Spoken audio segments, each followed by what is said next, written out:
প্রিয় শিক্ষার্থীবৃন্দ, আসসালামু আলাইকুম। স্বাগতম জানাচ্ছি তোমাদেরকে আমার ইউটিউব চ্যানেলে। সাথে আছে আমি তাকিবুল হাসান জয়, সহকারী শিক্ষক, ত্রিমোহনী আদর্শ উচ্চ বিদ্যালয়। আজকে আমরা আলোচনা করব তোমাদের সপ্তম শ্রেণী গণিত বিষয়ক বইয়ের অনুশীলনী 1.1 পৃষ্ঠা নম্বর 8 এর 1 নম্বর অঙ্কটি নিয়ে। এখানে বলেছে মৌলিক গুণনীয়কের সাহায্যে বর্গমূল নির্ণয় করো। তা আমরা এখানে মৌলিক গুণনীয়কের সাহায্যে বর্গমূল নির্ণয় শিখব। তো আমরা পূর্বে শিখেছিলাম ভাগ প্রক্রিয়ায়, আজকে আমরা শিখব মৌলিক গুণনীয়কের সাহায্যে। তো শুরুতেই বলবো, যারা আমার সাথে নতুন তারা অবশ্যই আমার চ্যানেলটিকে সাবস্ক্রাইব করে পাশে থাকা বেল আইকনটি অন করে দিবে। তো চলো আমরা প্রথমেই 1 নম্বর মৌলিক গুণনীয়কের সাহায্যে বর্গমূল নির্ণয় করো। এখানে তোমাদের বইতে 4টা অঙ্ক রয়েছে। তো আমরা প্রথমে ক নম্বর বলেছে 169 লিখবো 169 এ মৌলিক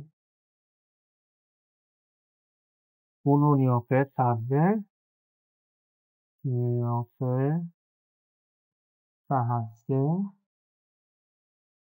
বর্গমূল নির্ণয়।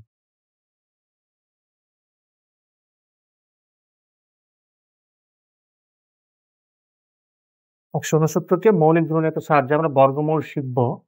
তো প্রথমে রয়েছে 169। তো 169 এটি একটি বিজোড় সংখ্যা। তো আমরা প্রথমে আসি মৌলিক সংখ্যা কাকে বলে। এটা আমরা সবাই জানি, যে সংখ্যাকে এক এবং ওই সংখ্যা ছাড়া অন্য কোনো সংখ্যা দ্বারা ভাগ করা যায় না তাকে বলা হয় মৌলিক সংখ্যা। তো আমরা 169কে এরকম কিছু সংখ্যা দিয়ে ভাগ করব। তো 169 এটি একটি বিজোড় সংখ্যা, 2 দিয়ে যাবে না। 3 দিয়ে যদি আমরা দেখি 15, 3 দিয়ে যাবে। আমরা ক্যালকুলেটরের সাহায্যে নিতে পারি, অথবা আমরা রাফে এটা আমরা ভাগ করে নিতে পারি। তাহলে 3 দিয়ে যদি আমরা 169কে ভাগ করি, 3 5 15, 1 9, তাহলে এটা যাবে না। তাহলে 3 দিয়ে যাবে না, তাহলে কত দিয়ে যাবে? 5 দিয়ে। 5 দিয়ে দেখবো 5 দিয়ে যায় কিনা। তো আমরা দেখলাম 169কে 5 দিয়ে যাবে না, 7 দিয়ে যাবে না। আমরা যদি 169কে 11 দিয়ে ভাগ করি তাহলেও যাবে না। একমাত্র 169কে 13 দিয়ে যায়। 169কে আমরা যদি 13 দিয়ে ভাগ করি তাহলে হবে 13। তাহলে আমরা নিলাম 13 দিয়ে, এই 13। আর 13 একটি মৌলিক সংখ্যা, একে আর ভাগ করা যায় না। সুতরাং 169 সমান সমান আমরা পেলাম 13 গুণ 13। তো আমাদের এখানে মৌলিক গুণনীয়কের সাহায্যে যখন করব, এটাকে জোড়া করব। হ্যাঁ, তাহলে এই দুইটা মিলে একটা জোড়া, এই জোড়া থেকে একটা নিব। তার মানে 13-র উপরে যদি স্কোয়ার দিই তাহলে 169 হবে। 169-এর বর্গমূল হবে 13। তাহলে 169 এর বর্গমূল হচ্ছে 13। ওকে, আমরা আবার খ নম্বর অঙ্কটি খেয়াল করি।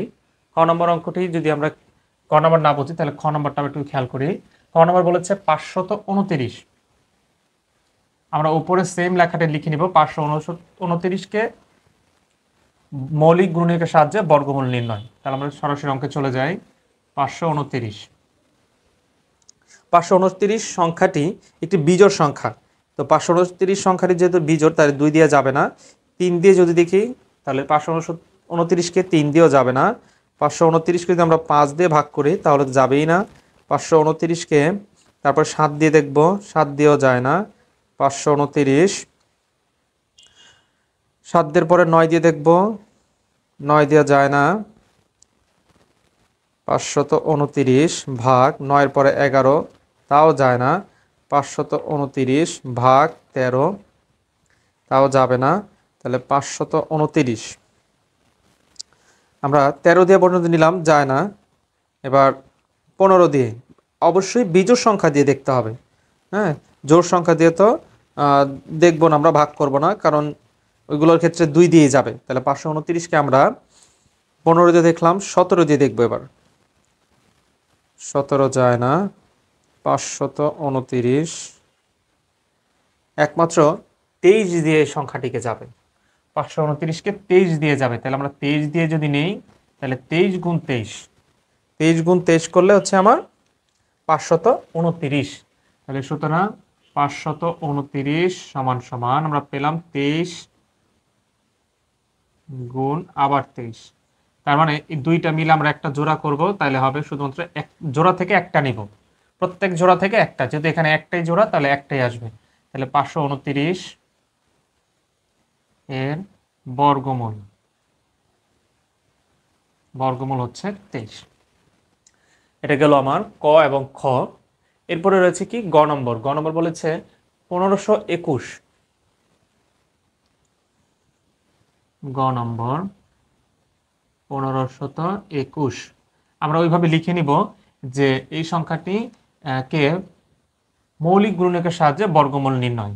তাহলে 1521, যেহেতু 1521 একটি বিজোড় সংখ্যা, তাহলে এটি 2 দিয়ে অবশ্যই যাবে না, 2 দিয়ে এটাকে ভাগ করা যাবে না। আমরা 3 দিয়ে দেখব যায় কিনা। 3 দিয়ে যায়, 3 দিয়ে গেলে হবে 507। এবার আবার আমরা 507কে ভাগ করব, 507কে ভাগ করব আবার 3 দিয়ে, 507 ভাগ 3, 169। 169। তো 169কে আমরা এই যে এখানে অলরেডি এই যে ভাগ করেছিলাম, 169কে 13 দিয়ে যায়, তাহলে 13 গুণ 13।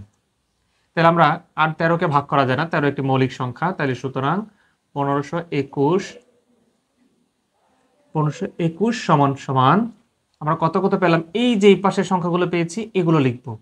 3 গুণ 3 গুণ 13 গুণ 13। তাহলে এই 3 3 মিলে একটা জোড়া, আবার এই 13 13 মিলে আরেকটা জোড়া। তাহলে আমরা বলেছি প্রত্যেক জোড়া থেকে আমরা একটি নিব, তাহলে এই একটা জোড়া থেকে একটা 3, এই একটা জোড়া থেকে একটা 13, তাহলে 3 13 আমরা হচ্ছে কত 39। আমরা যদি 1521কে রুট করি তাহলে আসবে 39। তাহলে সুতরাং 1521 এর বর্গমূল, বর্গমূল হচ্ছে 39।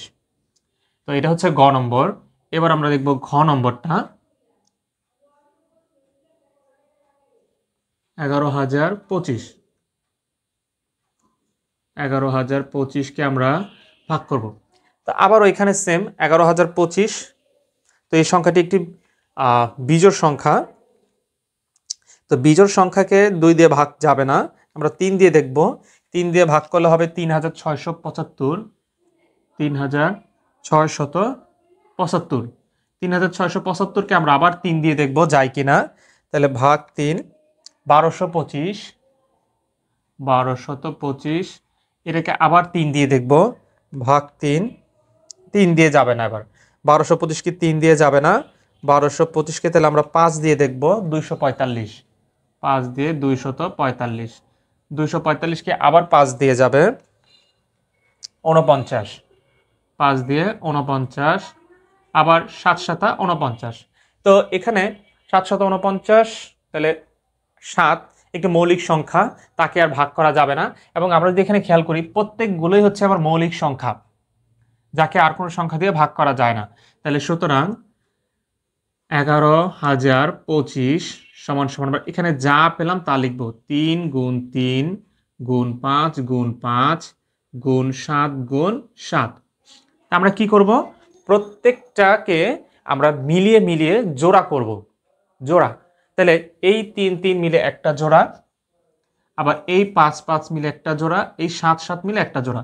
হ্যাঁ, যদি কখনো এরকম হয় যে আমাদের, যেমন এখানে আমরা যদি লিখতাম যে 3 গুণ 3 গুণ 3, তাহলে সেই ক্ষেত্রে আমরা তিনটা, এই যে দুইটা মিলে একটা জোড়া করতাম, 3 কিন্তু তখন জোড়া ছাড়া থাকতো। আবার 5 গুণ 5 হলে 5 গুণ 5 ওইটা দিয়ে আবার একটা জোড়া হতো, তাহলে এই 3 জোড়া ছাড়াই থাকতো। তো আমরা প্রত্যেক জোড়া থেকে একটা নিব, তাহলে এখান থেকে একটা 3, এখান থেকে একটা 5, এখান থেকে একটা 7। তাহলে গুণ করলে কত হবে, 3 5 15, 5 15, না সরি 7 15, 3 5 15 গুণ হচ্ছে 7, 105। 105।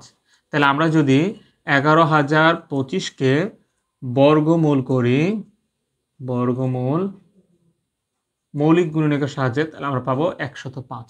তার মানে 11025-এর বর্গমূল 105ই, সেটা যেভাবেই করি। তো এটি হচ্ছে তোমাদের সপ্তম শ্রেণী অনুশীলনী 1.1-এর পৃষ্ঠা নম্বর 8 এর 1 নংয়ের 4টি প্রশ্নের সমাধান ক খ গ ঘ। আশা করি এই ভিডিওটি তোমাদের এই অঙ্কগুলো বুঝতে সহায়তা করেছে। তাহলে অবশ্যই বলবো যারা আমার চ্যানেলে নতুন তারা অবশ্যই আমার চ্যানেলটিকে সাবস্ক্রাইব করে পাশে থাকা বেল আইকনটি অন করে পরবর্তী ভিডিওর জন্য আমার সঙ্গেই থাকবে। ধন্যবাদ।